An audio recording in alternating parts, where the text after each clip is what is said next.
Hi guys, myself Ravi Goswami. I am OT technician.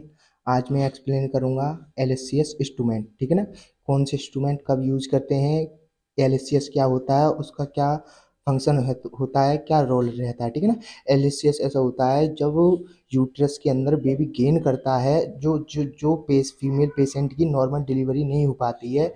ठीक है ना, उस प्रोसीजर में जब हम करते हैं एलएससीएस जो एब्डोमेन कैविटी में जो यूट्रस प्रेजेंट होता है, उसको इंसिजन के थ्रू बेबी को आउट कर कर और इंसिजन लगा दिया जाता है, उसको बोलते हैं एलएससीएस। ठीक है ना, तो एलएससीएस में हम प्रोसीजर क्या, हम कौन से इंस्ट्रूमेंट यूज करेंगे, केडी कैसे प्रिपेयर करनी है, क्या एलएससीएस में कौन से एनेस्थीसिया लगाया जाता है, कौन सी पोजीशन दी जाती है, कैसे प्रिपेयर करते हैं, आज हम और सारी चीज़ के बारे में एक्सप्लेन करेंगे। ठीक है भाई, ये है आपके एलएससीएस इंस्ट्रूमेंट। ठीक है ना, अब मैं क्या करूँगा कि एक एक करके सारी चीज़, सारे इंस्ट्रूमेंट डिफाइन करूँगा। ठीक है ना, ये क्या है हमारा एलएस टिश्यू फोर्सेप। ठीक है ना, ये लार्ज एंड हैवी इंस्ट्रूमेंट रहता है। ठीक है ना, ये क्या है कि लॉकिंग डिवाइस है। ठीक है, इसको हम लॉक कर लेते हैं।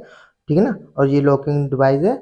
और ये क्या करता है, इसका मोस्ट कॉमन यूज रहता है कि सबक्यूटेनियस टिश्यू जो होते हैं उसको होल्ड करने के लिए इसका यूज किया जाता है। ठीक है ना, और एलएससीएस में क्या होता है, दो तो लॉन्ग होते हैं। ठीक है ना, और दो स्मॉल रहते हैं। ठीक है ना, ये भी स्मॉल ही है, एलएसी है। ठीक है ना, इसके क्या तीत हैं। ठीक है, तो ये भी लॉक इन डिवाइस है। ठीक है, और सेकंड नंबर पे है हमारे आर्टरी फोर्सेप। ठीक है ना, ये कर्वेड आर्टरी फोर्सेप है। ठीक है, ये है आर्टरी फोर्सेप कर्वेड। तो हम एलएससीएस में क्या है इसका कि ये हम लेते हैं चार तो स्मॉल लेते हैं कर्वेड आर्टरी फोर्सेप, दो लार्ज लेते हैं आर्टरी फोर्सेप। ठीक है, इसका भी मोस्ट कॉमन यही यूज रहता है कि ब्लड वेसल्स को और सबक्यूटेंट टिश्यू को होल्डिंग करने के लिए इसका यूज किया जाता है। ये लार्ज एंड हैवी इंस्ट्रूमेंट रहता है। ठीक है ना, और इसका ये लॉकिंग डिवाइस होता है। ठीक है ना, जो आर्टरी फोर्सेप है लॉकिंग डिवाइस है, और ये इसका मोस्ट कॉमन यूज रहता है सबक्यूटेंट टिश्यू और ब्लड वेसल्स ब्लड को ब्लॉक करने के। ठीक है, होल्डिंग करने के, जो सर्जिकल प्रोसीजर में जो ब्लीडिंग होती है तब इसका यूज करते हैं। ठीक है ना, और ये क्या है, सीजर। सीजर, ठीक है ना, इस सीजर का मोस्ट कॉमन यूज रहता है जो सूचरिंग टाइम पे सूचर को कट करने का। ठीक है ना, हम इसमें दो सीजर रखते हैं, एक तो स्मॉल रखते हैं और एक रखते हैं लार्ज। ठीक है ना, ये है हमारी सीजर लार्ज, हमने दो सीजर रख दिए। ठीक है ना, और ये है टू डिसेक्टिव फोर्सेप।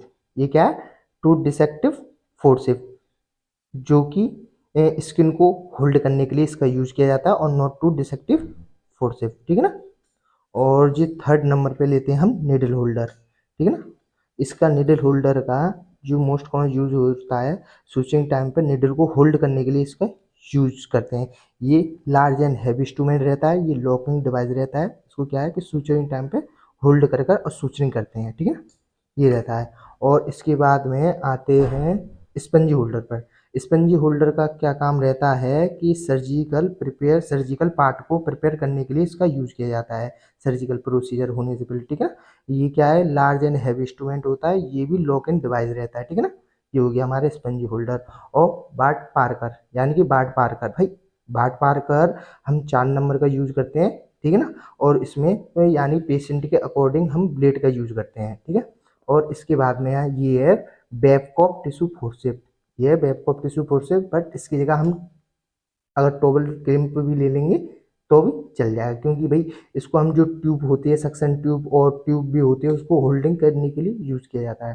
ठीक है, और ये डिटेक्टर होता है। ठीक है, इस डिटेक्टर का क्या यूज रहता है कि एब्डोमेन कैविटी में जो यूट्रस रहता है, यानी कि उसको पूरा पूरा एक्सप्लेन, यानी कि उसको दिखाने के लिए, एग्जामिनेशन के लिए। ठीक है ना, ये भी डिटेक्टर होता है, एब्डोमेन डिटेक्टर इसको हम बोलते हैं। ठीक है ना, और ये हमारी किडनी ट्रे। ठीक है ना, तो हमारा जो पूरा प्रोसीजर रहता है, यानी कि एल फोर्सेप दो लार्ज है गई, दो स्मॉल है गई। ठीक है ना, चार एल फोर्सेप है गई। ठीक है ना, और छः है गई आर्टरी फोर्सेप, चार स्मॉल है गई और दो लार्ज है गई। ये छः कर्वेड रखते हैं। ठीक है ना, और तीसरे नंबर पे लेते हैं सीजर। सीजर एक शॉर्ट रखते हैं, एक लॉन्ग रखते हैं। ठीक है ना, और एक और टू डिसेक्टिव फोर्सेप रखते हैं और नॉट टू डिसेक्टिव फोर्सेप रखते हैं। ठीक है ना, और फिर इसके बाद में हम निडल होल्डर रखते हैं 2 एलएससीएस में, ठीक है ना। एक जो ओटी टेक्नीशियन पकड़ता है और एक जो सर्जन सूचरिंग टाइम पे पकड़ता है, ठीक है ना।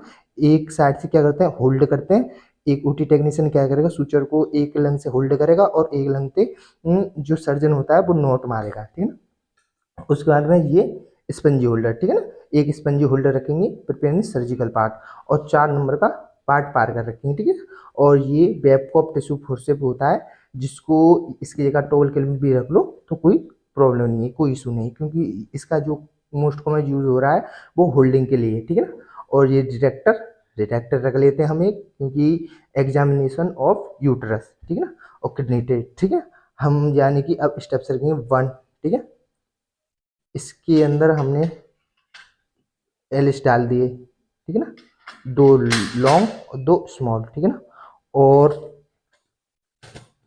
ये हमारी आर्टरी, ठीक है, 4 तो हमने आर्टरी रख दी करवेट, और 4 लॉन्ग आर्टरी करवेट, ठीक है ना।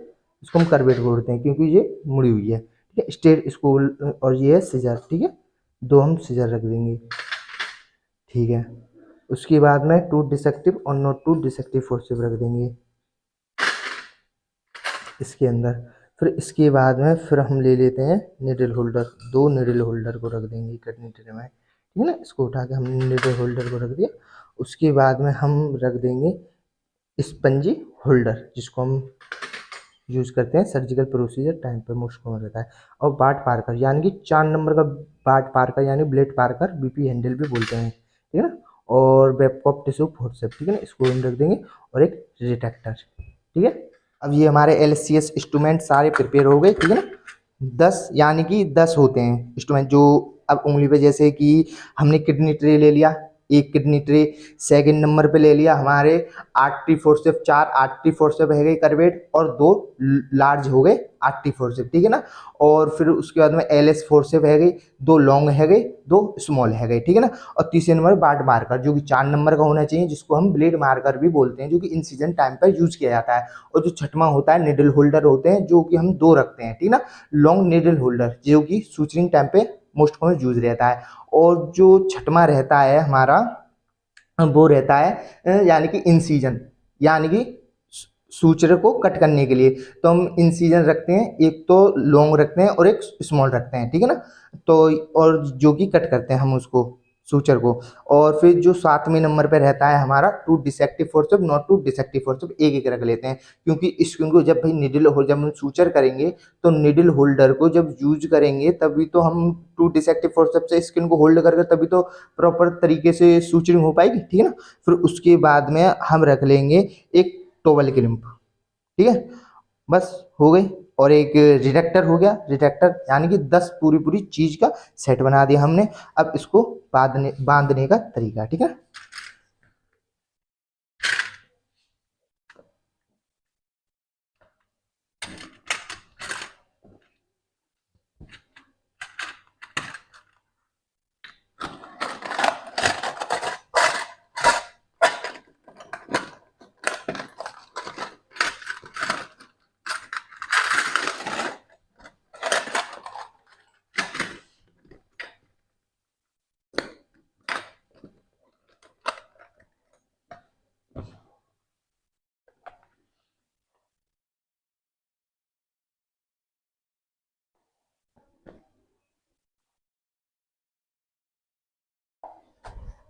ठीक है ना, ये जो तरीका होता है ये प्रॉपर बांधने का तरीका होता है। वैसे आप भी बांध सकते हैं अपनी तरीके से, बट क्या होना चाहिए, टाइट होना चाहिए, यूँ भी लूज नहीं रहना चाहिए, ठीक है। Thank you for watching.